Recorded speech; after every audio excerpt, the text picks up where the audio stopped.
ఆదికాండం 45వ అధ్యాయం 28వ వాక్యాన్ని మనం చదువుకుందాం. ఆదికాండం 45వ అధ్యాయం 28వ వాక్యాన్ని మనం.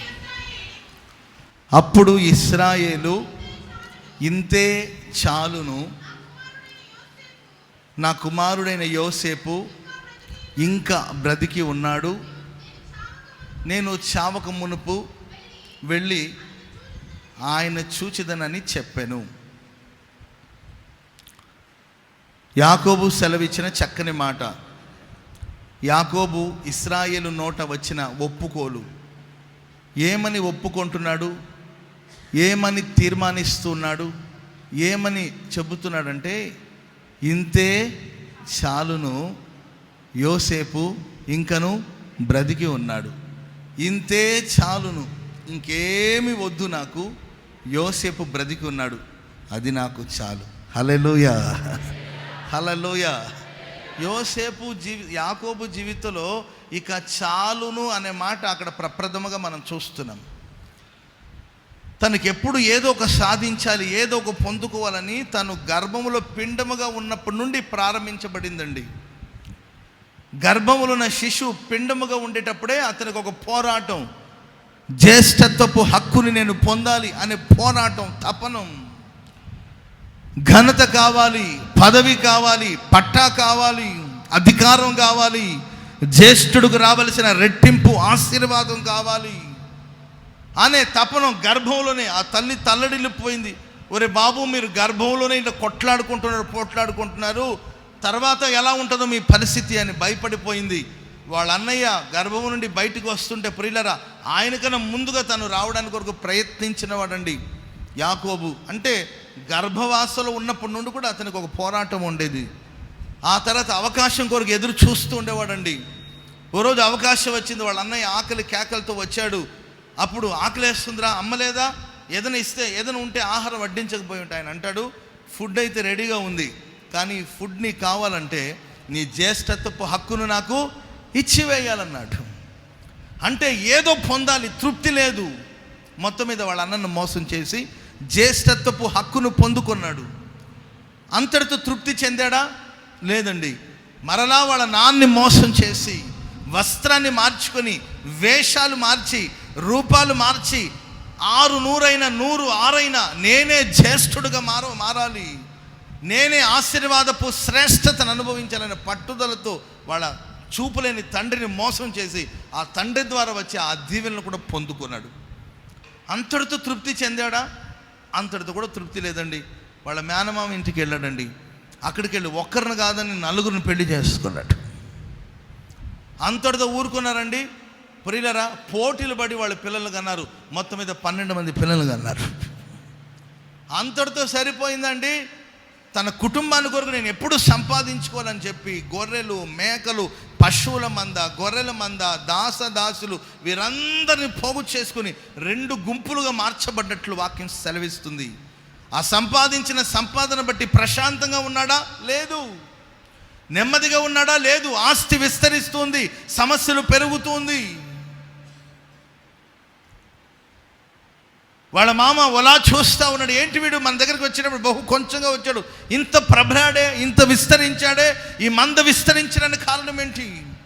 లాబాను పిల్లలు మాట్లాడుకుంటున్నారు, ఆ యాకోబు గాడు మోసం చేశాడు, ఏదో కిరికిరి చేశాడు, ఏదో నకరాలు చేశాడు, లేకపోతే ఇంతమంది ఎలా వస్తుంది, ఏదో చేస్తున్నాడు, ఏ చేతబడి చేస్తున్నాడో, ఏ మాంత్రిక విద్యం ప్రయోగం చేశాడో, ఏదో చేస్తున్నాడు అని అందరూ ఆయన అలా చూస్తున్నారండి. అందుకే తన ఆస్తులను కాపాడుకోవడానికి కొరకు, తన కుటుంబాన్ని కాపాడుకోవడానికి కొరకు చప్పా పెట్టుకుంటూ రాత్రి ఊరే వదిలేసి వెళ్ళిపోయాడు. తన మందను, తన ఆస్తినంతా పోగు చేసుకొని చప్పా పెట్టకుండా ఊరే వదిలేసి ప్రయాణమై వెళుతున్నాడు. ప్రియులారా, మీరు చూడండి, యాకోబు చరిత్ర అంతా చదువుకుంటూ వస్తే సాటిస్ఫాక్షన్ అనేది, తృప్తి అనేది లేకుండా కొనసాగించబడుతున్నాడు. కానీ వాక్యం సెలవిస్తుందండి, ఒక సమయం వచ్చింది, అప్పుడు తన నోటితోనే చెప్తాడైనా, ఇంత చాలు. చప్పలు కూడా దేవుని నామాన్ని స్తుతిద్దాం కదా. హల్లెలూయా. ఇక చాలు, ఇంత చాలు, ఇంకా చాలును, నా కుమారుడు సజీవుడై ఉన్నాడు, యోసేపు ఇంకను బ్రతికి ఉన్నాడు, ఇది చాలును. నేను అంటాను ప్రియమైన వాళ్ళరా, ఇక్కడ యోసేపు క్రీస్తు ప్రభుల వారికి సాదృశ్యంగా ఉన్నారు. క్రీస్తు ప్రభుల వారు సజీవుడుగా ఉన్నాడు అనే వాస్తవాన్ని ఎవరైతే విశ్వసిస్తారో వాళ్ళ నోట ఈ మాట వస్తుంది, ఏమనంటే ఇంతే చాలును, యేసయ్య సజీవుడై ఉన్నాడు. చప్పట్లు కొట్టి మన ప్రభుని స్తుతిద్దాం అందరు గట్టిగా. హల్లెలూయా. మనకి ఇంకేం కావాలండి? ఇంతే చాలును, యేసయ్య సజీవుడై. చెప్పండి చూద్దాం అందరూ, ఇంతే చాలును, నా యేసయ్య సజీవుడై ఉన్నాడు. చెప్పండి, ఇంతే చాలును, నా యేసయ్య సజీవుడై ఉన్నాడు. ప్రియులారా, యేసయ్య సజీవుడై ఉన్నాడనే సత్యాన్ని ఎవరైతే గ్రహిస్తారో వాళ్ళ జీవితాలు అందని వాటి కోసం వాళ్ళు ఆరాట పడరండి. జీవితంలో ఒక తృప్తి, సంతృప్తి, సంతృష్టిగా కొనసాగించబడతారు. బైబిల్లో రాయబడిందండి, సంతృష్టి సహితమైన దైవభక్తి గొప్ప లాభ సాధనమై ఉన్నదంట. సంతృష్టి సహితమైన దైవభక్తి. చాలామందికి దైవభక్తి ఉంటుంది కానీ సంతృప్తి ఉండదన్నమాట. జీవితంలో కొంతమందికి తృప్తి లేదు, సంతృప్తి లేదు. దైవభక్తి గల వాళ్ళే, పేరుకు భక్తి చేస్తున్న వాళ్ళే, ప్రార్థనకు వస్తున్న వాళ్ళే, ఆరాధనకు వస్తున్న వాళ్ళే, దేవుని విశ్వసించిన వాళ్ళే, పరిశుద్ధాత్మ అభిషేకం చేత నింపబడిన వారము అని చెప్పుకునే వారే, సంఘ సభ్యత గల వాళ్ళే, అపోస్తల బోధలో ఉన్నవాళ్లే, అపోస్తల ఉపదేశంలో ఉన్నవాళ్లే, అపోస్తులతో కలిసి రొట్టె విరిచే అనుభవంలో ఉన్నవాళ్లే, అపోస్తులతో కలిసి ప్రార్థించే ప్రార్థనా పరులే. దైవభక్తి ఉంది, దానికి తోడు సంతృప్తి ఉందా? నీవు సంతృప్తి సహితమైన దైవభక్తి కలిగి జీవిస్తున్నావా? అప్పుడు అది నీకు గొప్ప లాభాన్ని చేకూరుస్తుంది. ఈరోజు చాలామంది జీవితంలో తృప్తి లేకుండా, సంతోషం లేకుండా, సాటిస్ఫాక్షన్ లేకుండానే చాలామంది బతికేస్తున్నారండి. కానీ యోసేపు, యాకోబు అంటాడు, యోసేపు సజీవుడై ఉన్నాడు, ఆయన బ్రతికున్నాడు, అంతకన్నా నాకు ఇంకేం కావాలి? అంతే చాలు. హల్లెలూయా. ఇంతే చాలు బాబు, నాకు ఇంత చాలు, ఇంకేది అవసరం లేదన్నాడు. కనుక మన బ్రతుకులో కూడా అలాంటి ఒక స్థితికి మనం రావాలండి. క్రైస్తవ జీవితం అంటే తినడం, త్రాగడం, గంతులు వేయడం, ఏదో సంపాదించడం, పోగు చేసుకోవడం, పరుగులు తీయడం, ఇది కానే కాదు. కానీ తృప్తిగా బ్రతకాలి. దేవుడు మనకిచ్చిన వాటిలో, మనకు కలిగిన వాటిలో సంతృప్తిగా మనం బ్రతకాలి. దేవుడు మనకిచ్చిన వాటిలో సంతోషంగా మనం బ్రతకాలి. దేవుడు మనకు అనుగ్రహించిన వాటిలో మనం సమాధానంగా బ్రతకాలి తప్ప ధనాపేక్షతో డబ్బును సంపాదించుకోవాలని, డబ్బును పోగు చేసుకోవాలని, ధనవంతులుగా మారాలని చెప్పి లోకపు చిక్కుల మీరు చిక్కుకొనకూడదు. ధనాన్ని ఎలా సంపాదించుకోవాలి? ధనము సమస్త విధమైన కీడుకు మూలం. ఈరోజు ధనాపేక్షతో మీరు దేవుని సన్నిధికి వస్తున్నారా? ఒక అధిపతి పొద్దాక పౌలు గారిని పిలుస్తున్నాడంట, బాబు ఒకసారి రా, కలుస్తావా? ఒకసారి వచ్చి కనబడకపోయావా? ఒకసారి రాకపోయావా? నీతో మాట్లాడు. పొద్దాక పిలుస్తున్నాడు. ఎందుకు పిలుస్తున్నాడంటే పౌలు ద్వారా తనకి ఏదైనా ధనం, క్రయధనం, డబ్బు అనుగ్రహించబడుతుందేమో, డబ్బు దొరుకుతుందేమో అని చెప్పి పొద్దాక పిలుస్తున్నాడు. పౌలు గారేమో ఏదో సువార్త వింటాడని పాపం పిలిచిన ప్రతిసారి వెళ్తుంటే, వెళ్ళిన ప్రతిసారి తన ఆలోచన ఏంటంటే డబ్బు ఏదైనా ఇస్తాడేమో, డబ్బు ఏదైనా వస్తుందేమో, పౌలు గారి దగ్గర బాగా డబ్బు ఉందేమో అని అనుకుంటూ ఉంటారు. ప్రేమైన వారలారా, మరి మీరు దేవుని సన్నిధికి ఎందుకు వస్తున్నారు? దైవ సేవకులు మీ దగ్గరికి ఎందుకు వస్తున్నారు? దైవ సేవకులు మీ ఎదుగు వచ్చినప్పుడు మీ ఉద్దేశాలు ఏంటి? మీరు దేవుని మందిరానికి వచ్చినప్పుడు మీ ఉద్దేశాలు ఏమిటి? ప్రేమైన వారలారా, ధనాపేక్షతో ధనాన్ని సంపాదించడానికి కొరకు మీరు ప్రాకులాడొద్దు. దేవుడు మీకు అనుగ్రహించిన వాటిలో మీరు తృప్తిగా ఉండండి. దేవుడు మీకు ఇచ్చిన జీతాల్లో మీరు తృప్తిగా ఉండండి. కానీ లంచాలు తీసుకోవడం, మోసాలు చేయడాలు, మాయలు చేయడం, ఏంటంటే ఈ మాయలు పకిరు పని మనం చేయకుండా ఇంతే చాలునని చెప్పే స్థితిలోనికి మనం రావాలి. ఆమెను చెప్పండి, చెప్పండి గట్టిగా. హల్లెలూయా, హల్లెలూయా. సామెతల గ్రంథంలో ఒక మాట ఉంది, చదవండి. సామెతల గ్రంథం 30వ అధ్యాయం 15వ వాక్యాన్ని మనం చదువుకుందాం. జలగకు 2 కూతుళ్ళు ఉన్నారంట. ఏంటమ్మా వాళ్ళ పేర్లు? ఏంటమ్మా? ఇమ్ము, ఇమ్ము. ఏంటండి వాళ్ళ పేరు? జలగకి 2 కూతుళ్ళు ఉన్నారంట. ఏంటండి, ఎవరు ఆ 2 కూతుళ్ళు అంటే, ఒక అమ్మాయి పేరు ఇమ్ము, ఇంకొక అమ్మాయి పేరు ఇమ్ము. అంటే దాని అర్థం ఏంటంటే ప్రియులరా, జలగ చేతికి దొరికితే ఎంతసేపటికి రక్తాన్ని పీల్చుకుంటూనే ఉంటుంది తప్ప వదిలే అనుభవమే ఉంటుంది. పీల్చుకునే సెక్షన్ చదవండి. తృప్తి పడనివి 3 కలవు, చాలును అని పలకనివి 4 కలవు. చాలును అని పలకనివి 4 కలవు.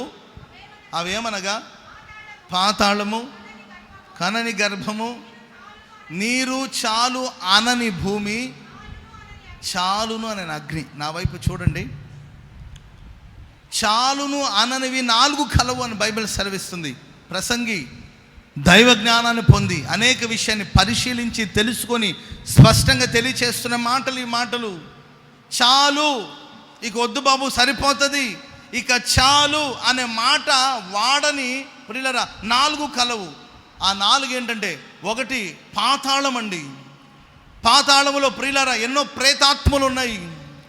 పాతాళంలో ఎన్నో నశించిపోయిన ఆత్మలు దిగిపోయాయి. ఆ పాతాళం అపరిమితముగా నోరు తెరుచుకొని ఎవరి మృంగుదనాన్ని ప్రయత్నిస్తుంది. ఇప్పటికే కోట్ల మంది భూమి పుట్టినది మొదలుకొని కోట్ల మంది ఈరోజు పాతాళంలోనికి దిగిపోతున్నారు. అగ్ని ఆరదు, పురుగు చావదు. ఎన్నో ఆత్మలు పాతాళంలో ఉన్నప్పటికీ పాతాళానికి తృప్తి లేదు, ఇంకా కావాలి. వందల మందిని మింగేస్తుంది, వేల మందిని, లక్షల మందిని పాతాళం మింగేస్తుంది. అయినా దానికి తృప్తి లేదండి. కొందరి బ్రతుకు కూడా పాతాళం లాంటి బ్రతుకే. ఎంత సంపాదించినా ఇంకా తృప్తి లేదు, ఎంత తిన్నా ఇంకా తృప్తి లేదు, ఎంత పోగు చేసుకున్నా ఇంకా తృప్తి లేదు, ఎన్ని ఇల్లు కట్టుకున్నా ఇంకా తృప్తి లేదు, ఎన్ని వసతులు ఉన్నా ఇంకా తృప్తి లేదు. ఇంకా కావాలి, ఇంకా కావాలి, ఇంకా కావాలి అనే మాట వినబడుతుంది, కానీ ఇంతే చాలు అనే మాట కొందరు వినబడట్లేదు. ప్రేమైన వారరా, రెండవదిగా కనని గర్భం. మూడవదిగా మనం చూస్తే ప్రేమైన వారరా, నీళ్లు చాలును అనే అనని భూమి. ఇప్పుడు భూమి మీద ఎన్ని వర్షాలు, ఎంత వర్షం కురిసినా, ఈరోజు ఉదయాన్నే మార్నింగ్ ప్రచండమైన వర్షం, భయంకరమైన వర్షం అండి. ఉదయకాలం ఆ వర్షానికి భయంకరంగా నీళ్లు పారింది. అంత వర్షం వచ్చింది, కాసేపు అయ్యేసరికి నీళ్ళంతా భూమిలోనికి ఇంకిపోయింది. ఎంతటి ప్రచండమైన వర్షం వచ్చినా భూమి పీల్చేస్తూ ఉంటుంది. దేవుడు మిమ్మల్ని ఎంతగా ఆశీర్వదించినా కూడా తృప్తి లేదండి. ఇంకా ఇంకా ఇంకా తృప్తి లేని బ్రతుకు కొంతమందికి. ఈరోజు ప్రియుల అలాంటి మాటలన్నిటికీ మనం ఫుల్ స్టాప్ పెట్టి ఇక మనం అనాలి, ఇంతే చాలును. చెప్పండి గట్టిగా హల్లెలూయా, చెప్పండి గట్టిగా హల్లెలూయా. ప్రియులరా, చాలు అనని అగ్ని. నిప్పులో మీరు ఎన్న వేయండి, కాలుస్తుందా లేదా చెప్పండి. ఏ వస్తువులన్నా తీసుకొచ్చేయండి, ఎన్ని జొతలు బట్టలు వేయండి, కాల్ చేస్తుంది. గడ్డి వేయండి, కాల్ చేస్తారు. ఏంటండి, కర్రలు వేసేయండి, కాల్ చేయండి. ఏది తీసుకొచ్చి నాకు తగలబెడుతూనే ఉంటుందండి. ఊరిని తగలబెడుతుంది, దేశాన్ని తగలబెడుతుంది, ప్రపంచాన్ని తగలబెడుతూ ఉంటుంది. అది చాలును అంటదా? ఇప్పటికే చాలా తగలబెట్టేసానులే చాలని అంటదా? తృప్తి కలగనివి ఏంటంటే చాలు అననివి 4 కలవు. ప్రియులరా, వాక్యం 1 పాతాళం, 2 కనని గర్భం, 3గా నీరు చాలు అనని భూమి, అండ్ చాలు అనని అగ్ని. కనుక మనం పాతాళంలాగా బ్రతుకుతున్నామా, లేకపోతే భూమిలాగా బ్రతుకుతున్నామా, లేకపోతే అగ్నిలాగా తృప్తి లేకుండా మనం బ్రతుకుతున్నామా? పరీక్షించుకొని ప్రియులరా, ఈరోజు మనం అందరూ ఒక మంచి మనస్సాక్షితో సాక్ష్యం చెప్పాలి. ఇక చాలును, ఇంతే చాలును అని చెప్పాలి. హల్లెలూయా, చెప్పండి గట్టిగా హల్లెలూయా, హల్లెలూయా. ఒక పనివాడికి ఓనర్ గారు అన్నారంట, నాయన నువ్వు చాలా నమ్మకంగా ఉన్నావు, సో నీకు నా ఆస్తులు కాస్త వాటా ఇద్దాం అనుకున్నాను, నా పిల్లలతో నువ్వు కూడా ఎదిగావు, సో నీకు ఏదైనా వాటా ఇద్దామని మనసులో అనిపిస్తుందన్నా, సో పో, నీకేమేం కావాలి చూడు, నడువు, నువ్వు నడిచినంత భూమిని, బైబిల్లో ఉంది కదండి, అబ్రహాం దేవుడు వాగ్దానం చేశారు కదా, అట్లా ఒక దైవభక్తి గలవాడు, నువ్వు నడువు, కానీ సాయంత్రం 6 గంటల లోపల నువ్వెంత దూరం నడుస్తావో అదంతా నీకు ఇస్తాను. 6 గంటల తర్వాత ఒక్క నిమిషం ఎక్కువ అయినా నీకు ఒక అడుగు అంగుళం స్థలం కూడా ఇవ్వరు. నువ్వు నడువు, 6 గంటల దాకా టైం పెడతాను. 6 గంటల దాకా నువ్వు నడిచి ఎంత దూరం రౌండ్ చేసి మళ్ళీ 6 గంటలకంతా ఇక్కడికి వచ్చేయాలి. నువ్వు ఎంత నడిచి మళ్ళీ ఇక్కడ 6 గంటలకంతా వచ్చేయాలి. కరెక్ట్గా 6కంతా నువ్వు వచ్చేసావనుకో, ఈ భూమిని అంతా నేను నీకు, నువ్వెంత దూరం నడుస్తా అంత నీకు ఇచ్చేస్తాను అన్నాడంట పెద్ద ఆసామి అయినా. సో పనివాడు ఇక రెడీ అయ్యి ఏంటంటే ఉదయాన్నే 10 గంటలకు స్టార్ట్ చేశాడు. 10 నుండి సాయంత్రం 6 దాకా నడుమన్నాడు. ఇక పరిగెత్తాడు, నడుస్తాడు, పరిగెత్తాడు, ఆయాసం వస్తుంది, రొప్పు వస్తుంది, అయినా మొత్తం స్వతంత్రించుకోవాలి. అసలు అయ్యగారు మంచి ఛాన్స్ ఇచ్చాడు, ఇంతటి అవకాశం మనకు వస్తుందా లేదని కకృతిపడి పరిగెత్తి 2 అయింది 3 అయింది, అన్నం తినలేదండి. ఏంటంటే ఎక్కడైనా ఆగి బాత్రూమ్ పోయినా మరలా ఆ టైం ఎందుకు వేస్ట్ అవుతుందని కడుపు ఉబ్బిపోతున్నా పట్టించుకుంటూ పరిగెత్తుతున్నాడు. మంచినీళ్ళు తాగాల, గొంతు ఎండిపోతుంది. పరిగెత్తాడు. ఇక టైం 4, 5 అయిపోయింది. మరలా తిరిగి రావాలండి. ఏంటండి అయినా సరే ఇంకాసేపు తిరుగుదామంటే అక్కడ ఒక పెద్ద అయ్యగారిది పెద్ద తోట కూడా కనిపించిందండి. చాలా పెద్ద తోటది. దానిలో కోట్ల విలువ కలిగిన ఆ ఆస్తి ఎంత ఉందండి. దీన్ని కూడా ఒక రౌండ్ వేసేస్తాం, గంట ఉంది కాదని దాన్ని రౌండ్ వేసుకునే లోపల ఇక్కడ టైం 8 అయింది అనమాట. అర్థమైందండి? దురాశ, దురాశ. ఆ తర్వాత 8కి వచ్చి ఏంటండి, అయ్యో అనవసరంగా నేను పోగొట్టుకున్నాను. ఈరోజు మానవుడు భూమి మీద పడుతున్న ప్రయాసాలని కూడా అలాగే ఉన్నాయండి. ఎందుకండి కక్కుర్తి, ఎందుకండి దురాశ? కలిగిన వాటిలో మనం తృప్తిగా ఉండొచ్చు కదా. తృప్తి లేని బ్రతుకు చాలామంది బ్రతుకుతున్నారు. బైబిల్ సెలవిస్తుంది, ప్రియమైన వారు మనకు కలిగిన వాటిలో మనం తృప్తి చెందాలి. ఆమెను చెప్పండి గట్టిగా, హల్లెలూయా చెప్పాలి, హల్లెలూయా. ఇంతే చాలు అనే స్థాయికి మనం రావాలి. ఇంత చాలు ప్రభా, ఇంతే చాలు, ఇక చాలును అనే స్థాయికి మనం రావాలని వాక్యం మనల్ని హెచ్చరిస్తూ ఉంది. వాక్యం మనల్ని బలపరుస్తూ ఉంది. నేను నిన్న కూడా చెప్పానండి, పరిశుద్ధాత్మ కొడుకులో చాలామంది ఉంటారండి, పెళ్ళిళ్ళ దగ్గరికి వచ్చేసరికి చూడు బేరాలు మాట్లాడుతుంటారు. బాబు మీ తల్లిదండ్రులు అలా ఉన్నా ఒప్పుకోవద్దు, మీరు అవమానం మీకు అది. ఏంటండి కుర్రోను చూపించి 10 లక్షలు, ఏ గొర్రె మేక, మార్కెట్లో సామాన్ల సరుక 10 లక్షలండి. 10 లక్షలకి తగ్గేది లేదంటే పాప వీళ్ళు కాదండి, 10 లక్షలంటే కష్టమండి, ఒక 8 అనుకోండి అంటారు. రేట్లు ఏది పెళ్లి కూతురు 8 అనుకోండి అని తల్లిదండ్రులు. 8 ఏంటండి, మా అబ్బాయికి ఏం తక్కువ చూడండి, 10 ఇవ్వండి సరిపోతుంది, 10 ఇవ్వండి అంటే అంత ఇవ్వలేనండి, దయచేసి సర్దుకోవాలండి సార్ ప్లీజ్, ఒక 8 వేసుకోండి అంటే కుదరదు అంటే సరే అండి మరి మీరు అడుగుతున్నారు కాబట్టి ఇంకొక 25 పెంచుతామండి. ఏంటండి ఇది మార్కెటా, వ్యాపారం? ఎంత అవమానం అండి.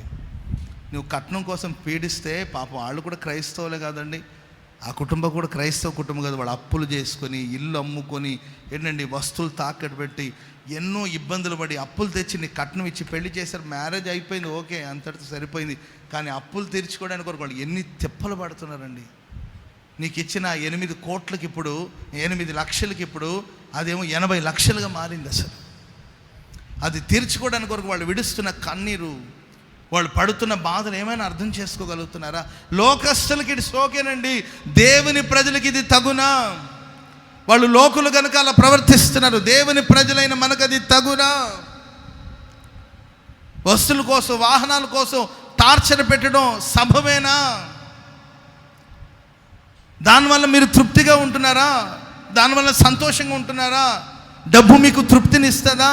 డబ్బు నీకు సంతోషాన్ని ఇస్తుందా? ఎంత సంపాదించినా మనం చనిపోయినప్పుడు ఏమైనా తీసుకుని వెళతామా? కోట్లు పడగెత్తిన వాడు ప్రాణం పోయిందనుకోండి, మరణం ఎలా వస్తుందో తెలీదు, చావు ఏ దిక్కుల నుండి దూసుకొని వస్తుందో తెలీదు. ఖచ్చితంగా 70 ఏళ్ళు 80 ఏళ్ళు 90 ఏళ్ళు ఉంటారనే నమ్మకం ఏమైనా ఉందా? మరణం ఎటు నుండి దూసుకొస్తుందో తెలీదు. ప్రాణం పోయిందనుకో, నీవేమైనా తీసుకెళ్తావా? మానవుని యొక్క జీవితం ఎంత దైన్యం అంటే నీటి బుడగలాంటిదండి. కొంతసేపు కనబడి అంతులోనే మాయమైపోయే ఆవిరి వంటిది, పచ్చి గడ్డి లాంటిదండి మానవుని జీవితం. సూర్యుడు అస్తము ఉదయించగానే ఎండిపోతుంది గడ్డి, అడవి పువ్వు లాంటిది మానవుని యొక్క జీవితం. ఒకసారి ఆలోచించి ఎందుకు తెలుసుకోలేకపోతున్నారు? నువ్వెంత గొప్పవాడైనా చనిపోయిన తర్వాత ప్రేమైన వారు తీసుకెళ్ళి సమాధి చేస్తారు. మంచి బట్టలు, కాస్ట్లీ బట్టలతో చుట్టి, ఏంటండి టేక్ వుడ్తో సమాధి పెట్టి తయారు చేసి ఊరంతా ఊరేగించి, ఊర్లో ఉన్న వాళ్ళందరికీ భోజనాలు పెట్టించి నిన్ను తీసుకెళ్ళి సమాధిలో పెట్టారనుకోండి, ప్రేమైన పెట్టిన పురుగులు తినేస్తుంది, చుట్టిన వస్త్రాన్ని కూడా పురుగులు తినేస్తుంది. చివరికి నీ శరీరం నుండే పురుగులు బయటకు వచ్చి నీ శరీరంలో తయారైన పురుగులు నిన్ను తినేస్తుంది. అంతే కదండి మానవుని జీవితం. మరి ఎందుకు దురాశ? ఎందుకు తృప్తి లేని జీవితం? దేవుడు నీకు ఇచ్చిన కుటుంబంలో తృప్తిగా ఉండు. నీకు దేవుడిచ్చిన కుటుంబ వ్యవస్థలో నీ పిల్లల ద్వారా నీ తృప్తి చెందు, ప్రశాంతంగా ఉండాలి తప్ప ప్రియులారా క్రైస్తవుల జీవితాలు కూడా ఈరోజు సాటిస్ఫాక్షన్ లేదండి, తృప్తి లేదండి, సంతృప్తి లేదు, సంతోషం లేదు, సమాధానం లేదు. ఇంకా ఇంకా ఇంకా ఇంకా ఏదో సంపాదించాలి ఈ ప్రక్రియలో పడిపోయి దేవుడు నీకు ఇచ్చిన విలువైన జీవితాన్ని చేతులారా పాడు చేసుకుంటున్నావేమో. ప్రియ సహోదర సహోదరి, తీర్మానం చేయండి. ఈరోజు మనం అందరూ యాకోబులాగా చెప్పాలి, ఇంతే చాలును. హల్లెలూయా చెప్పండి, హల్లెలూయా. నేను 2-3 మాటలు క్లుప్తంగా చెప్పి ముగించేస్తానండి. మొదటి మాట చదవండి. కొరింథీయులకు రాసిన 2వ పత్రిక 12వ అధ్యాయం 8వ వాక్యాన్ని మనం చదువుకుందాం.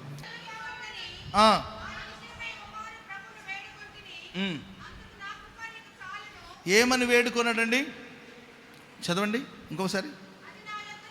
అది నా యొద్ద నుండి తొలగించమని దాని విషయమై ముమ్మారు నేను ప్రభువుని వేడుకుంటుని, అందుకు నా కృప నీకు చాలును, బలహీనత యందు నా శక్తి పరిపూర్ణమవుతుంది. చూడండి, చదవబడిన ఈ మాటలో దైవజనుడైన పౌలు గారికి శరీరంలో ఒక బలహీనత ఉంది, శరీరంలో ఒక ముళ్ళు ఉంది. సాతాను దూతగా ఒక ముళ్ళు పెట్టబడి ఉందండి తన జీవితంలో. దైవజనుని నీడ తగులుతూనే ప్రజలు స్వస్థత పొందుతున్నారు, నోటి మాటల్లో స్వస్థత పొందుతున్నారు, ఆయన ప్రార్థన వల్ల అనేకులు స్వస్థత పొందుతున్నారు. గ్రామాల్లో తిరిగి అద్భుతాలు, మహత్కార్యాలు, సూచక్రియలు ఎన్నెన్నో చేస్తున్నప్పటికీ తన జీవితంలో దేవుడు తనకిచ్చిన ప్రత్యక్షతను బట్టి శరీరంలో సాతాను దూతగా ఒక ముళ్ళు ఉంచడం జరిగిందండి. అది అతన్ని పరితపించేటట్లుగా, వేదన పడేటట్లుగా చేసింది ఆ ముళ్ళు. అప్పుడు ముమ్మారు వేడుకుంటున్నాడండి, ప్రభువా ఈ ముళ్ళు తీసే ప్రభువా, అయ్యా ఈ ముళ్ళు తీసేయి. ఏంటి ఆయన ప్రాబ్లం అంటే తన కళ్ళలో సంథింగ్ సమస్య ఉందండి, తన కళ్ళలో ఏదో ప్రాబ్లం ఉంది. సో అది పరిచర్యకు ఇబ్బందిగా ఉంటుంది. తను వెళ్ళిన చోట తన శరీరంలో అది ఒక ముళ్ళుగా ఉందండి. సో దాని గురించి ప్రార్థన చేస్తున్నాడు, ప్రభువా ఈ ముళ్ళు తీసేయి అంటే ప్రభు సింపుల్గా అన్నాడు, నా కృప నీకు చాలును. హల్లెలూయా. అడిగే ప్రశ్నకు ఇచ్చిన సమాధానానికి ఏమైనా సంబంధం ఉందా? ఇప్పుడు చేసిన ప్రార్థనకు వచ్చిన సమాధానానికి ఏమైనా ఏంటండి పొంతిక ఉందా? ఈయన ఏమడిగా తీసేయమంటే తీస్తానన్నా చెప్పు, లేకపోతే తీనులేరానా అని అనాలి. ఇస్తానన్నా చెప్పాలి, లేకపోతే ఏమన్నా చెప్పాలి. Yes or no. ప్రభువా ఈ ముళ్ళు అయ్యా తీసేయమంటే సరే నా కుమారుడా తీసేస్తానన్నా చెప్పాలి, లేదులే కుమారుడా ఉన్నీలేనన్నా చెప్పాలి. చూడండి, సంబంధం లేని సమాధానం దేవుడు చెప్తున్నాడు. ఏమంటే నా కృప నీకు చాలును. చప్పట్లు కొట్టి మన ప్రభుని స్తుతిద్దాం అందరి గట్టిగా. హల్లెలూయా. కృప ఉంటే చాలండి ప్రియులరా. ఆ కృప బలహీనతలో మనకు బలాన్ని చేకూరుస్తుంది. చప్పట్లు కొట్టి మన ప్రభుని స్తుతిద్దాం గట్టిగా. హల్లెలూయా. ప్రియులారా, క్రైస్తవ జీవితం అనేది కృప మీద ఆధారపడాలి. కృప ద్వారానే దేవుడు మనల్ని రక్షించాడు. కృపకు ఆధారముకు తన ఆత్మను దేవుడు మనకు ప్రసాదించాడు. కృపలేని పరిచర్య నిలబడదు. హోసన్నా మినిస్ట్రీస్ ప్రగతికి, అభివృద్ధికి, ఆశీర్వాదానికి, వృద్ధికి కారణం ఏమిటి? యేసన్న గారు ఈ సేవను ప్రారంభించేటప్పుడు ఆయన ఒక చోట సేవలో ఉన్నారు. అంతకుముందు అక్కడ నుండి ఆయన వచ్చి పరిచర్య ప్రారంభించడానికి వచ్చినప్పుడు ఒక తల్లి, ఒక సహోదరి, ఒక సిస్టర్ గారు యేసన్న గారిని చూసి ప్రవచనం ఎత్తి మాట్లాడారంట. ఏమనంటే, నా కుమారుడా దావీదునకు చూపిన శాశ్వత కృపను నీకు చూపిస్తాడు. హల్లెలూయా. శాశ్వత కృప చూపిస్తాం. ప్రియులారా, యేసన్న గారు ఒట్టి చేత్తో బయలుదేరి వచ్చారండి. ఆయన ఒకటి కలిగి వచ్చాడు, కృపను కలిగి వచ్చారు, కృపను మోసుకొని వచ్చారు. కృప ద్వారా నీ పరిచర్య ప్రారంభించారు. ఈ పరిచర్యకు పెట్టుబడి దేవుని కృప. చప్పట్లు కొడదాం అందరు గట్టిగా. హల్లెలూయా. కృపను పెట్టుబడిగా పెట్టి పరిచర్యను ప్రారంభించారండి. ఈ పరిచర్య నానాటికి వృద్ధి. అందుకే యేసన్న గారు తమ జీవితకాలం అంతా కృపను గురించే పాడారు. ఆయన కృపను గురించి, న్యాయాన్ని గురించి పాడారు. ఆయన కృపలో పరవశించిపోయారు. ఆయన కృపలో ఉన్న శ్రేష్టతను స్తుతించారు. ఆయన కృపను అనుభవిస్తూ, ఆస్వాదిస్తూ కొనసాగించబడ్డారు. దేవుని ప్రజలమైన మనకు కృప చాలు. సమస్యలు రావని నేను చెప్పను, పోరాటాలు ఉండవని నేను చెప్పను, ఇబ్బందులు రావని నేను చెప్పను, కన్నీళ్లు రావని చెప్పను ప్రియులారా. కానీ కృప కలిగిన వాడికి కన్నీటిని దేవుడు నాట్యముగా మారుస్తాడు, దుఃఖాన్ని సంతోషంగా మారుస్తాడు. ఆ కృప అంగలార్పుని నాట్యముగా మార్చగలదు. కృపను పొందండి. ప్రతి ఉదయమున ఆయన కృప కొరకు కనిపెట్టండి.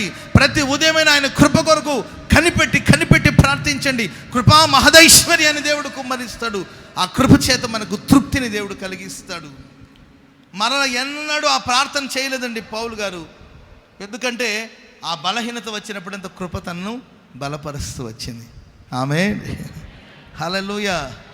కమ్యూనిస్ట్ దేశాల్లో ప్రియులారా, ఒక కాలంలో భయంకరమైన క్రైస్తవులకి హింస జరుగుతున్న రోజులు అవి. క్రైస్తవులందరూ భయంకరంగా హింసిస్తున్నారు. యేసు ప్రభు నమ్మిన వాళ్ళందరినీ హింసిస్తున్నారు. ప్రియులారా, కమ్యూనిస్టులందరూ కూడా నాస్తికులు, దేవుని నమ్మరు, దేవుణ్ణి విశ్వసించరు. ఏ దేవుని మీద వారికి నమ్మకం లేదు. దేవుణ్ణి నమ్మరు, దయ్యాన్ని నమ్మరు.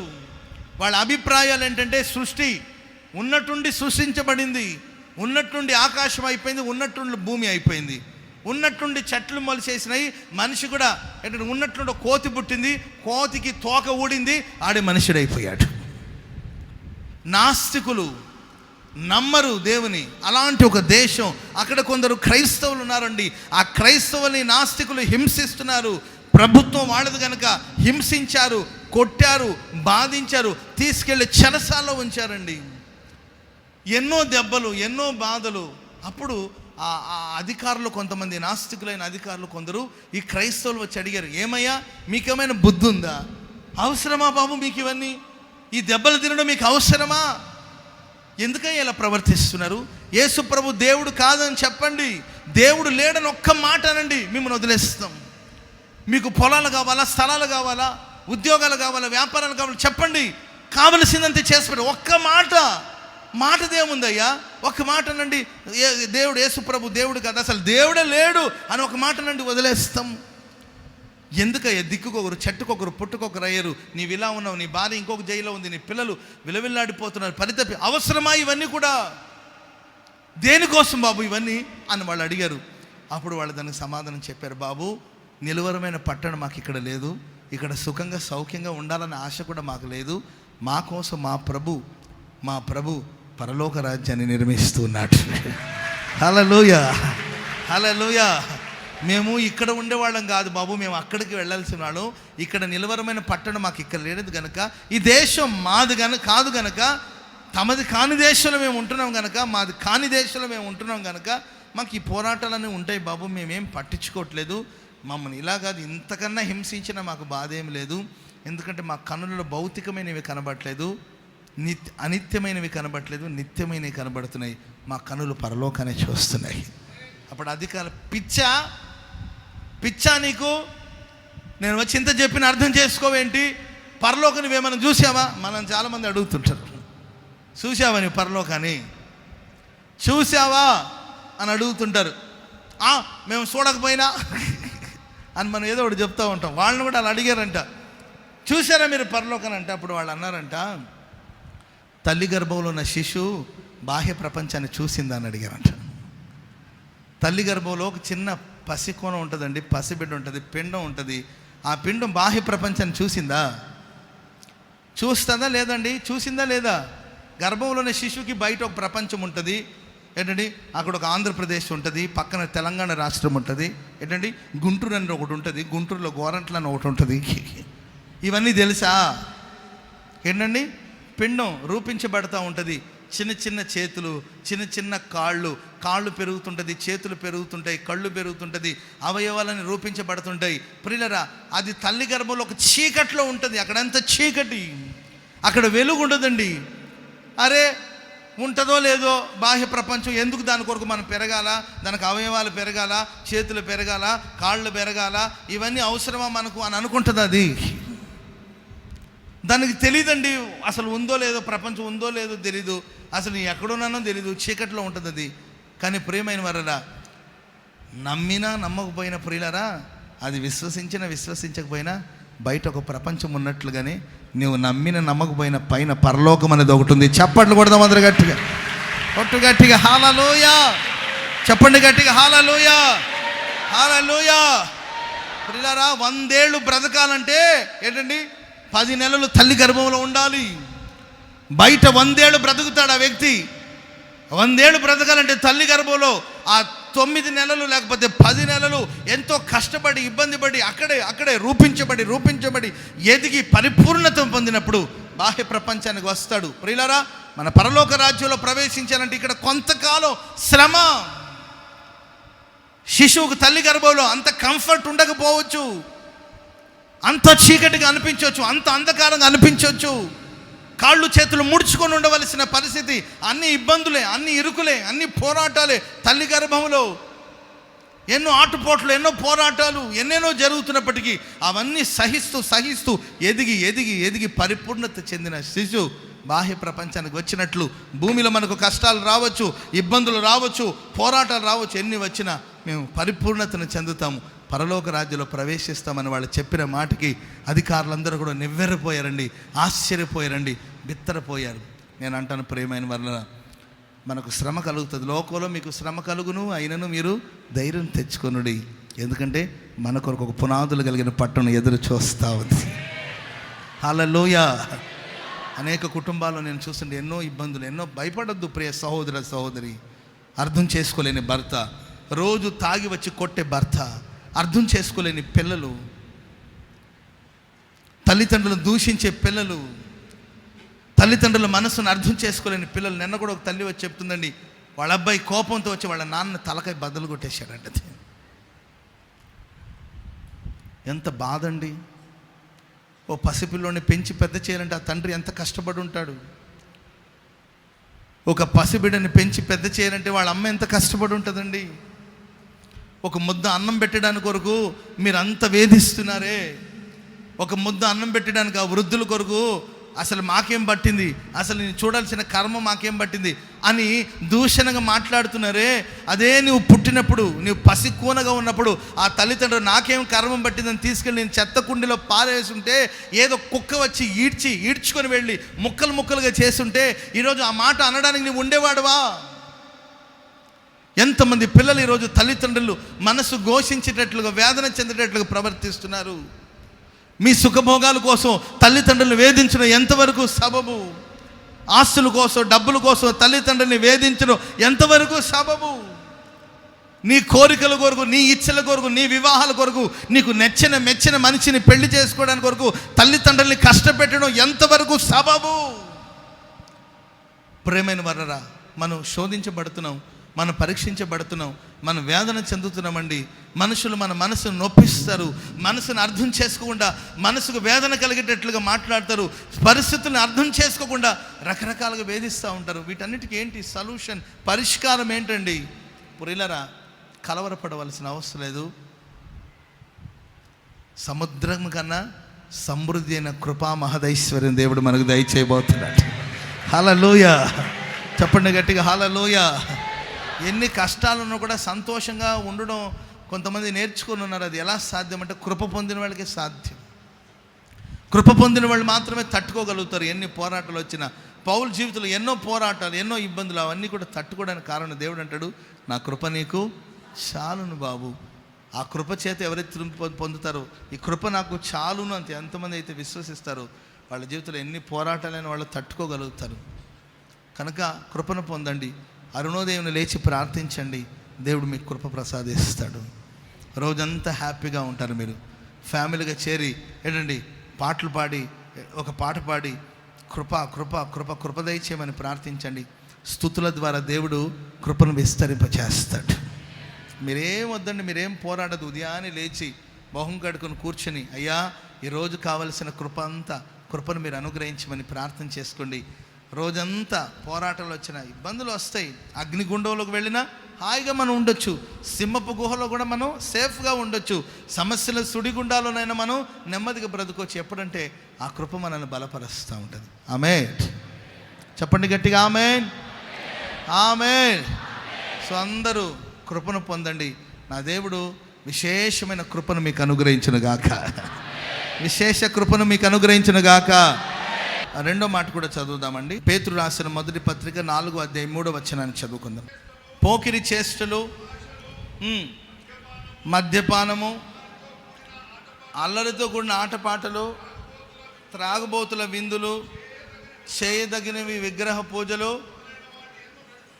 నడుచుకొనుట, అన్యజనుల ఇష్టమును నెరవేర్చుచు ఉండుటకు గతించిన కాలమే చాలును. చూడండి, గతంలో మనం అన్యజనుల ఆచారాలు, అన్యజనుల పద్ధతులు, అన్యజనుల కార్యక్రమాన్ని గత కాలంలో మనం వాటిని అన్నిటిని నెరవేరుస్తూ వచ్చాము. దానికి గతించిన కాలమే చాలును. ఇక ఆచారాలకంతా మనం టాటాలు చెప్పేద్దాం. హల్లెలూయా చెప్పండి గట్టిగా, హల్లెలూయా. గతంలో చాలా సంప్రదాయాలు, చాలా ఆచారాలు, అవన్నీ కూడా వాటిలో నుండి మనం వచ్చాం.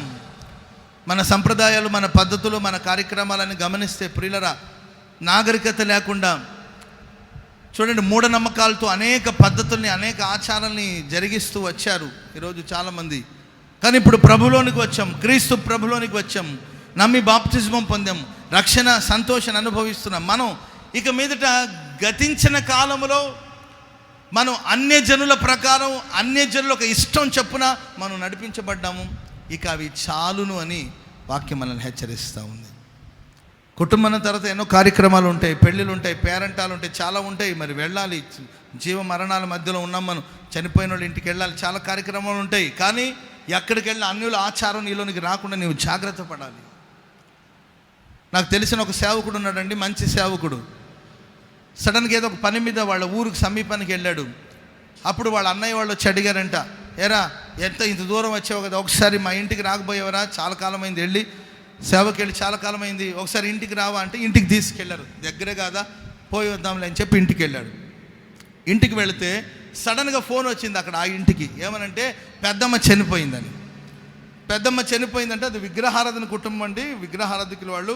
పెద్దమ్మ చనిపోయింది, అర్జెంటుగా రమ్మనంటే వాళ్ళ అన్నాడు, వాళ్ళిద్దరు అన్నదమ్ములు, ఒరే ఇక్కడ దాకా వచ్చేసాము కదా, సరే కొంచెం వెళదాంలే, పెద్దమ్మ రా, కన్నది అమ్మే కానీ పెంచింది పెద్దమ్మ రా, మనల్ని చనిపోతే ఏమైందో చూసి వద్దామని తీసుకెళ్లారు. అక్కడికి వెళ్ళిన తర్వాత విషయం ఏంటంటే వాళ్ళంతా విగ్రహారాధికులు. సో అక్కడ తలకొరివి పెట్టాలి. ఇప్పుడు ఆ తల్లికి, చనిపోయిన తల్లికి భర్త లేడు, అండ్ కుమారుడు లేడు, కుమార్తె లేదు. ఇప్పుడు తలకొరివి పెట్టాలంటే ఇక ఆ ఇంట్లో ఎవరు లేరండి. ఆ తల్లికి, ఆమె దిక్కులేని ఒక మరణాన్ని అనుభవించింది. సో తలకొరివి పెట్టాలి, ఎవరు లేకపోయేసరికి వీళ్ళిద్దరు అన్నదమ్ములు ఉన్నారు. సరే ఆ అన్నయ్య వాళ్ళకి తల్లిదండ్రులు ఉన్నారు కనుక వాళ్ళ తలకొరివి పెట్టకూడదంట, ఏదో సంప్రదాయాలు ఉంటాయి. తల్లిదండ్రులు కలిగిన వాడు మరి తలకొరివి పెట్టకూడదంట. అందుకొరకే వాళ్ళ అన్నయ్య, నేను పెట్టకూడదు, ఎందుకంటే నేను ఇంట్లో ఉన్నాను, నీవు సేవలో ఉన్నావు కాబట్టి నీవు చేయమన్నాడంట ఈ పని. అర్థమవుతుందండి? అదేంటి అన్నయ్య, నేను సేవకుడిని, సేవ చేస్తున్నాను, మరి నేను ఈ ఆచారాలన్నీ చేయకూడదు కదంటే, చేయకపోతే ఎట్లారా, నేను చేయకూడదు, అమ్మ నాన్న బతుకున్నారు, నేను చేయకూడదు, నువ్వు చేయొచ్చు, ఆయన నువ్వు సన్నాసే కదా. అది కాదన్నయ్య, మరి తల గుండు కొట్టించుకోవాలి, ఇవన్నీ మరి చేయకూడదంటే, అరే మీ కటింగ్ ఆల్రెడీ గుండులాగే ఉంటుందిరా. మీ హోసన్న వాళ్ళ తల ఆల్రెడీ డిప్పు కొట్టుకొని ఆల్రెడీ బోడిగుండులాగే ఉంటారు. మీరు బోడిగుండు కొట్టించుకుంటే ఏంటా, కొట్టించుకోకపోతే ఏమైందా, చేయమని బలవంతం చేస్తే ఆయన ఒప్పుకోకుండా, అయ్యో నేను ఇలా పని చేయకూడదు, నా ప్రతిష్ట పోతుంది, నా సమర్పణ పోతుంది, మీరు నన్ను తొందర చేయొద్దు, నన్ను బలవంతం చేయొద్దు అంటే బంధువులందరూ పోగయి ఆ అబ్బాయి కాళ్ళు చేతులు కట్టి తీసుకెళ్ళి గదులు నిర్బంధించేశారు. అర్థమవుతుందండి? ఆ అబ్బాయి ఊరికే సరదాగా పలకరిద్దామని వెళ్ళాడు. సర్లే పెద్దమ్మగా అని చూడడానికి వెళ్ళాడు. వాళ్ళందరూ అన్యులు కనుక అబ్బాయి అసలే వాళ్ళందరినీ తెగించి సేవకు వచ్చాడు. కాళ్ళు చేతులు కట్టి తీసుకెళ్ళి గదులు. టైం అయిన తర్వాత పిలుసు, మర్యాదగా వచ్చి నీవి కార్యక్రమం చేస్తే సరి, లేకపోతే నీ అంతు తేలుస్తామని బెదిరించారండి. ఇప్పుడు ఆ అబ్బాయికి భయం ప్రారంభించబడింది. అయ్యో నేను ఎందుకు వచ్చాను, అసలు రాకుండా ఉంటే బాగుండేది, ఎందుకు వచ్చాను, ఇప్పుడు ఏం చేయాలి, నా ప్రతిష్ట పోతుంది, నా సమర్పణ పోతుంది, నేను సంఘానికి ఉపదేశం చేస్తున్నాను, సంఘానికి బోధిస్తున్నాను, నేను నాలాంటి వాడు ఈ పని చేస్తే ఎట్లా, పవిత్రతను ప్రకటించేవాడు నేను, ఆచారాల గురించి, ఆచారాలు భిన్నంగా ఉండమని చెప్పవలసి నేను ఇలా చేస్తే ఎట్లని కుమిలి కుమిలి ఏడవడం మొదలెట్టాడు. అప్పుడు మోకరించి ప్రభుత్వంలో ఏడ్చాడంట ఆ సేవకుడు, ప్రభువా ఈ ఒక్కసారికి నన్ను క్షమించి ఎట్లో అట్లా ఈ గదిలో నుండి నన్ను విడిపించు ప్రభువా, జీవితంలో ఎప్పుడు ఇలాంటి ఆచారపు ముసుగులోనికి నేను రాకుండా ఉంటాను, ఈ ఒక్కసారి నన్ను కరుణించమని పెద్దగా ఏడ్చేశారండి. ఏడుస్తూ ఉంటే వాళ్ళ అమ్మ దాన్ని విని పరిగెత్తుకుంటూ వచ్చి ఆ అబ్బాయికి డోర్ తీసి పారిపోమని వాళ్ళ అమ్మగారు చెప్పారంట. మొత్తం మీద పారిపోయి వచ్చేసాడు.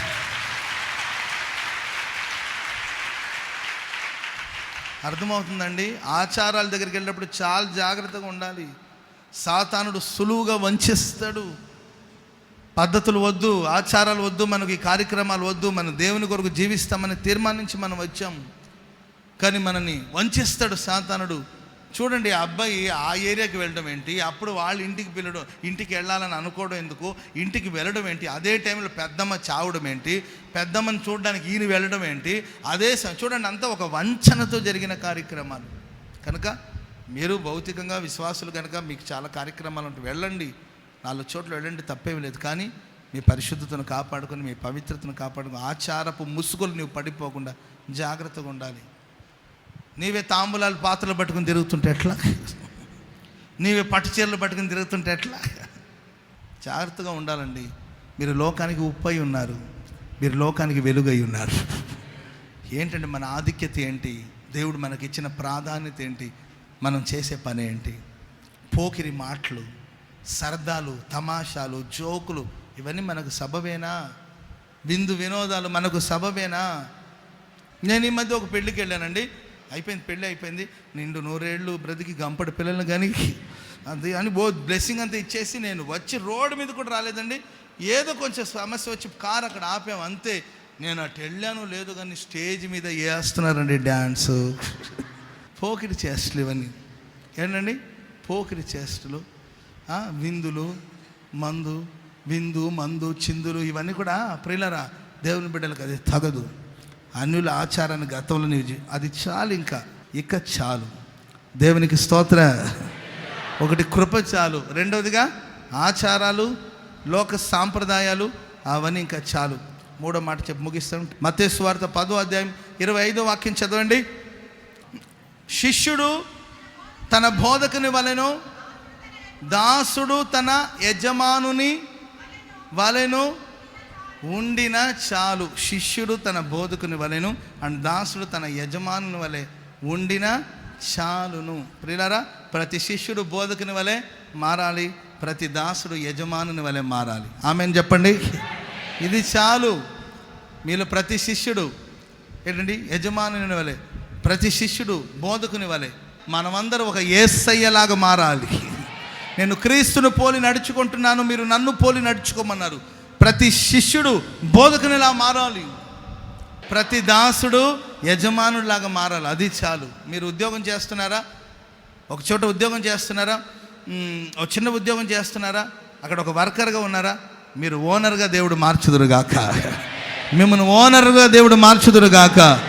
మిమ్మల్ని యజమానులుగా దేవుడు మార్చునుగాక. మిమ్మల్ని గణపరచునుగాక. మీరు ఒక స్కూల్లో చదువుకుంటున్నారా, ఆ స్కూల్లో మీకు బోధించే టీచర్స్ లాగా దేవుడు మిమ్మల్ని ఆశీర్వదించునుగాక. ఒక కాలేజీలో మీరు ఒక స్టూడెంట్గా ఉన్నారా, మిమ్మల్ని బోధించే లెక్చరర్స్గా దేవుడు మార్చునుగాక. ఆ కాలేజీకి ప్రిన్సిపాల్గా దేవుడు మార్చునుగాక. ఇది భౌతిక విషయాలు. భౌతికంగా మన యజమానులాగా, మన బోధకులాగా మారాలి, అది చాలు అని వ్రాయబడింది. ఆధ్యాత్మికంగా ప్రేమైన వారారా, మనం క్రీస్తు వలె మారాలి.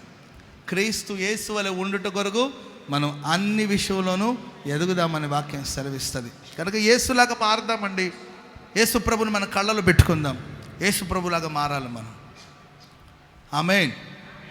హల్లెలూయా, హల్లెలూయా. పరిశుద్ధాత్ముడు మనల్ని పొదుగుతున్నాడు. క్రీస్తు స్వారూప్యం మనలో ఏర్పడాలని దైవజన్ పౌలు గారు అంటాడు, క్రీస్తు స్వారూప్యం మీలో మరలా మీ యందు ఏర్పడు వరకు నేను మీ నిమిత్తం మరలా ప్రసవ వేదన పడుతున్నాను. ఒక సేవకుడికి ప్రసవ వేదన ఉంటుంది. సేవకులు మీరు తక్కువగా అంచనా వేయకూడదు. తల్లికి ఒకేసారి ప్రసవ వేదన ఉంటుందేమో, ఒక దైవ సేవకుడికి 2 ప్రసవ వేదన ఉంటుంది.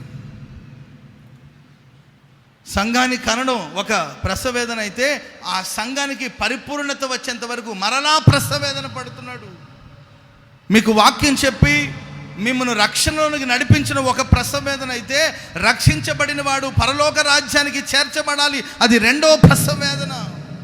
క్రీస్తు స్వారూప్యం మీలోనికి రావాలి, క్రీస్తు స్వారూప్యంలోనికి మీరు మార్చబడాలి, క్రీస్తు యేసు వలె మీరు మారాలి. ఆ స్వారూప్యం మీలో వచ్చేంత వరకు పోరాడుతూ ప్రతి వారం ప్రసంగం చేస్తున్నాం, ప్రతి శనివారం, ప్రతి 1వ తారీఖు, ప్రతి 20వ తారీఖు ప్రసంగం చేస్తున్నాం, బోధిస్తున్నాం, మిమ్మల్ని పరామర్శిస్తున్నాం, మీ కొరకు ప్రార్థన చేస్తున్నాం.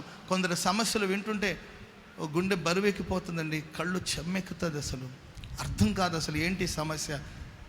మీరు అప్పుల బాధలో చిక్కుంటే నాకు ఎంత బాధగా ఉంటుంది, మీ కుటుంబాలు సమస్యలతో మునుగుతుంటే ఎంత వేదనగా ఉంటుంది. ఏం చేయాలి వీళ్ళ కోసం? మీరు నమ్మండి నమ్మకపోండి, నాతో ఉన్న సేవకులతో నేను 100 సార్లు 1000 సార్లు మాట్లాడుంటాను ఈ మాట. సంఘం కొరకు మనం ఇంకేం చేయాలి, ఇంకేం చేస్తే వీళ్ళు బాగుంటారు, ఇంకెలా చెప్తే వీళ్ళు బాగుంటారు, వీళ్ళ కోసం మనం ఇంకెంత ప్రార్థించాలి, ఇంకెన్ని ఫాస్టింగ్ ప్రేయర్స్ పెడదామా, ఇంకెన్ని ప్రార్థన చేద్దాము, ఇంకేం చేద్దాం సంఘం కొరకు, ఓల్ నైట్ ప్రేయర్లో ప్రార్థన చేసి ఇంకేం చేద్దాం, ఈ కుటుంబాలు ఆశీర్వదించబడడానికి ఇంకేం చేద్దాం, ఇంకేదైనా చేద్దాం, ఈ సంఘం కొరకు నేనేం చేయాలి, ఈ సేవకుల సమూహం కొరకు నేను ఇంకేం చేయాలి, ఈ ప్రజల కొరకు ఏం చేద్దాం. దేవుడు మనల్ని ఇంతగా ఆశీర్వదించాడు, దేవుడు మనల్ని గణపరిచాడు, ఇంత గొప్ప మందను దేవుడు మనకి ఇచ్చాడు. ఈ మంద కోసం నేను ఇంకేం చేయాలి, ఈ సేవ కొరకు ఇంకేం చేయాలి, నా ప్రాణం పరితపిస్తూ ఉంటుంది.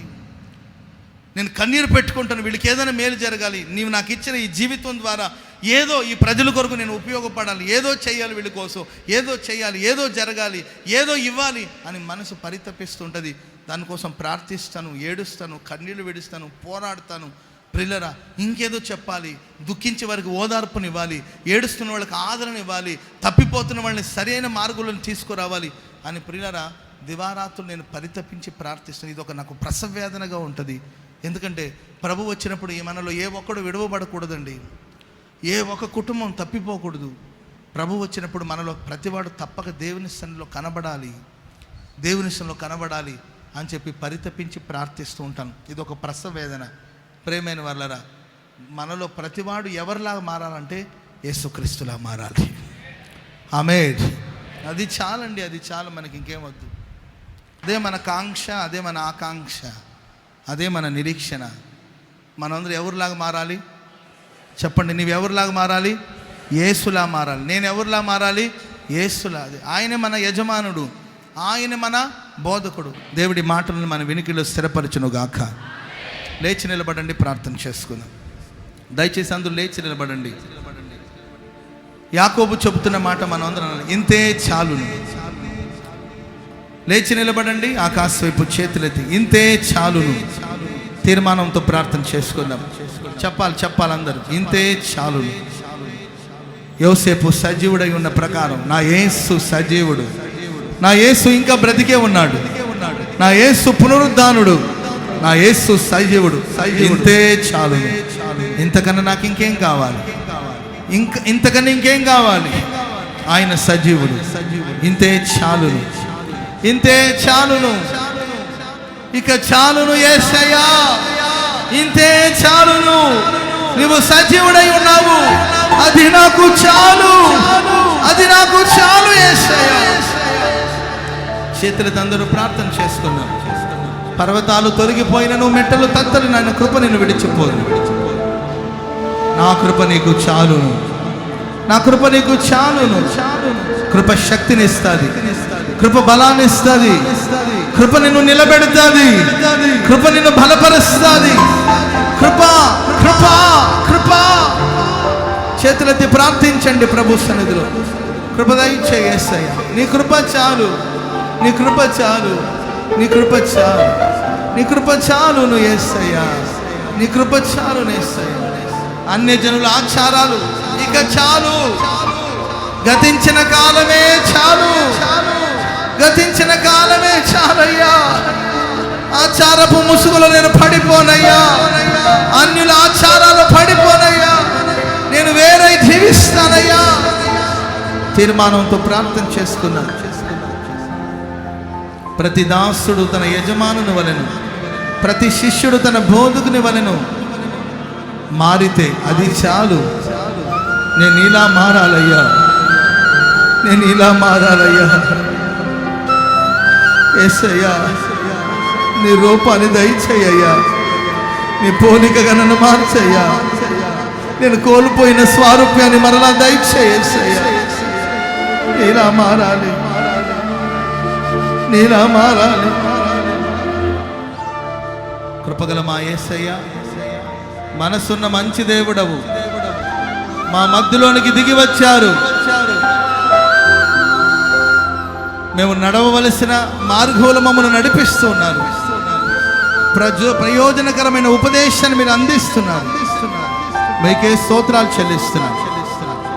నీ మాటలు వ్యర్థమై తిరిగి రాదు గనుక నీ మాటలు ఒక్కొక్కరి హృదయాలలో క్రియ చేయునుగాక, పని చేయునుగాక, ఫలభరితముగా మార్చబడునుగాక. నా తండ్రి, ఇంతే చాలును ప్రభువా. నువ్వు మాకున్నావు, ఇంతే చాలు ప్రభువా. నువ్వు మాకుండగా ఈ లోకంలోనేది ఏది మాకు అక్కరలేదు యేసయ్యా. నీవు ఉంటే చాలు యేసయ్యా, నీవు ఉంటే చాలు యేసయ్యా, నీవు ఉంటే చాలు యేసయ్యా. నీ సన్నిధిలో మేము తృప్తిగా బ్రతుకుతాం ప్రభువా, నెమ్మదిగా బ్రతకాలి ప్రభువా. సహాయం చేయండి. నీ ప్రజలు ఆ తృప్తికరమైన జీవితాన్ని దయచేయండి ప్రభువా. సంతృప్తిగా బ్రతికే అనుభవాలు అనుగ్రహించండి ప్రభువా. దానికి కావలసిన కృపను అనుగ్రహించమని వేడుకుంటున్నాం తండ్రి. కృపలేని క్షణాన్ని ఊహించలేము ప్రభువా, కృపలేని క్షణాన్ని ఊహించలేము తండ్రి. సహాయం చేయండి, సహాయం చేయండి. లోకపు ఆచారాలు వద్దు, లోకపు పద్ధతులు వద్దు. మాకు లోకం వద్దు ప్రభువా, మాకు లోకం వద్దు యేసయ్యా. నీలా మారాలని కోరుకుంటున్నాం తండ్రి. ఈ స్వారూప్యాన్ని మాకు దయచే ప్రభువా. నీలా నన్ను మార్చుకో యేసయ్యా, నీలా మమ్మను మార్చుకోండి నా తండ్రి. మాలో ఉన్న ప్రతి లోపాలు తీసివేయండి, ప్రతి అవివేకపు మనస్సును తీసివేయండి ప్రభు. నిన్నే చూస్తూ నీలా మారడానికి సహాయం చేసి నువ్వు ప్రత్యక్షమైనప్పుడు నీ ఎదుట మేమంతా నిలబడాలి ప్రభువా. మేమంతా నీ సన్నిధిలో నిలబడాలయ్యా, నిలబడాలయ్యా. ఇంత సేవ చేసి ప్రభువా మా ఆత్మ నష్టమైపోతే మాకే ప్రయోజనం తండ్రి. ఇంత భక్తి చేసి మా ఆత్మను మేము పోగొట్టుకుంటే మాకే ప్రయోజనం యేసయ్యా. మమ్మల్ని పరిశుద్ధపరచండి అయ్యా, మమ్మల్ని పవిత్రపరచండి. నీ ప్రేమ, నీ కరుణ, నీ దయా, నీ క్షమా హృదయం మాకు అనుగ్రహించండి. నిన్ను పోలి నడుచుకోవడానికి సహాయం చేయండి. ఘనపరిచి ఆశీర్వదించండి స్వామి. ఈ ఆరాధన ఇప్పటి వరకు మీరు మాతో ఉండి నడిపించిన విధానాన్ని బట్టి నిన్ను స్తుతిస్తూ ఘనపరుస్తూ యేసుక్రీస్తు వారి యొక్క శ్రేష్ఠ నామాన ప్రార్థించుచున్నాము తండ్రి. ఆమేన్, ఆమేన్, ఆమేన్. హల్లెలూయా.